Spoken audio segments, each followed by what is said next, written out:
She left the baby asleep in his bed, wrapped in his dead wife's quilt, and walked out into the cold without looking back. Her goodbye was a handwritten note, quiet, final, full of grace. But halfway down the road, she heard his voice behind her, raw, desperate, alive. What happened next will shock even those who thought they'd seen everything. But first, let's go back to the beginning. The days on Elijah Burke's land no longer passed. They lingered.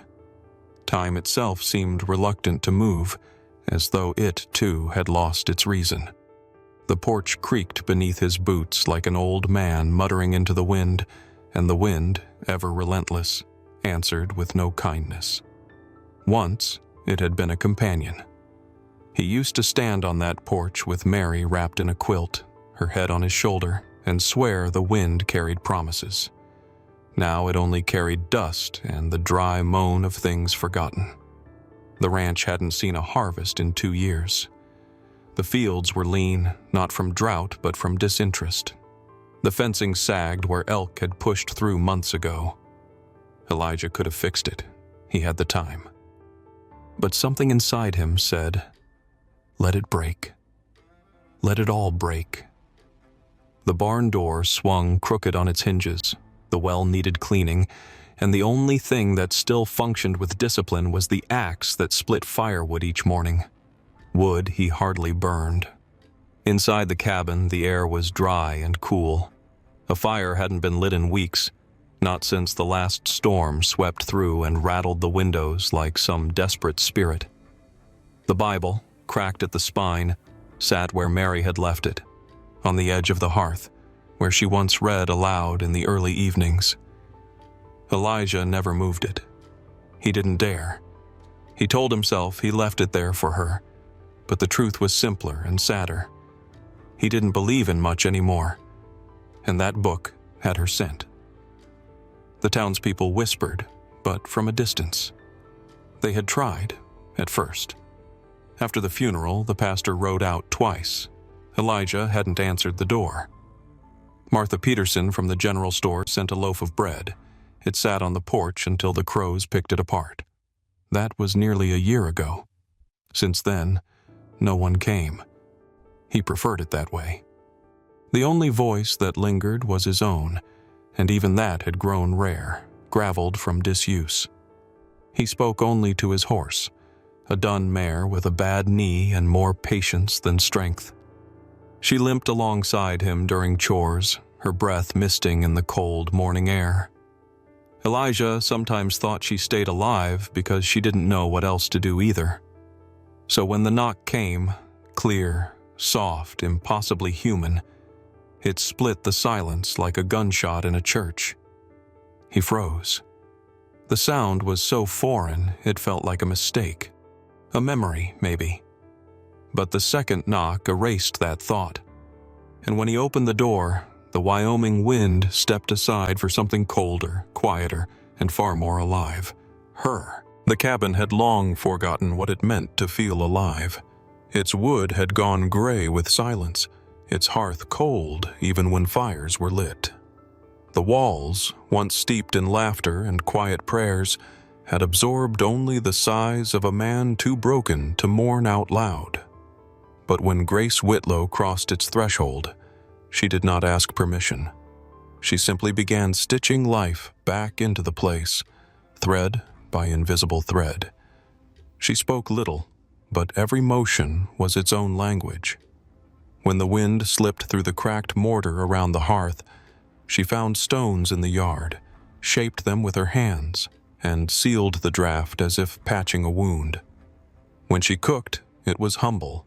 Plain potatoes, bitter coffee, but she handled each ingredient like it was precious. She apologized when she took his last onion, though Elijah hadn't remembered owning it. What startled him wasn't her presence. It was how easily she folded into the space. She washed clothes in the basin without asking where the soap was. She fed Clara with a tenderness that seemed born from sorrow, not instruction. When the baby cried in the dark hours, Grace never stirred him. She sat up alone, her back curved like a sheltering branch, her voice a whisper of some lullaby with no words. The sound reminded Elijah of something older than grief, something he hadn't heard since before Mary's belly grew with hope. Elijah, who had spent months speaking only to his horse and his ghosts, found himself answering questions again. Grace didn't press. She made observations that gave him reasons to speak. That hinge on the cellar door is rusted, or your horse favors the left side. They weren't just remarks. They were offerings, and he accepted them, slowly. Each night, he hesitated between porch and fire. The wind still called him to the cold, but the warmth inside had a new pull. And one evening, when he brought in more wood than he needed, Grace looked up from the cradle, not accusing, not demanding, and simply said, "You don't have to pretend to be stone. Stones don't save people. People do." He didn't answer. He just sat beside the fire and didn't move for a long time. Outside, the rumors bloomed like weeds. The town had never needed truth to start talking. They said Grace must have been clever to worm her way into the ghost rancher's house, that the baby wasn't his, but maybe it would be, given time. Grace heard them, though no one dared say it to her face. But on a Sunday in the general store, Carl Stanton didn't whisper. And though Elijah didn't look at him, though he didn't say a word, Grace heard the silence louder than any insult. That night, when she wept, it wasn't from shame, it was from absence. Elijah's absence, not from the room, but from her defense. And though she'd never asked for his voice, part of her had hoped it would rise for her, just once. In the quiet that followed, Elijah sat on the porch again. Not because the fire wasn't warm enough, but because he didn't know if he deserved to share it. Grace Whitlow had learned long ago that silence wasn't the absence of noise, it was the space where strength gathered.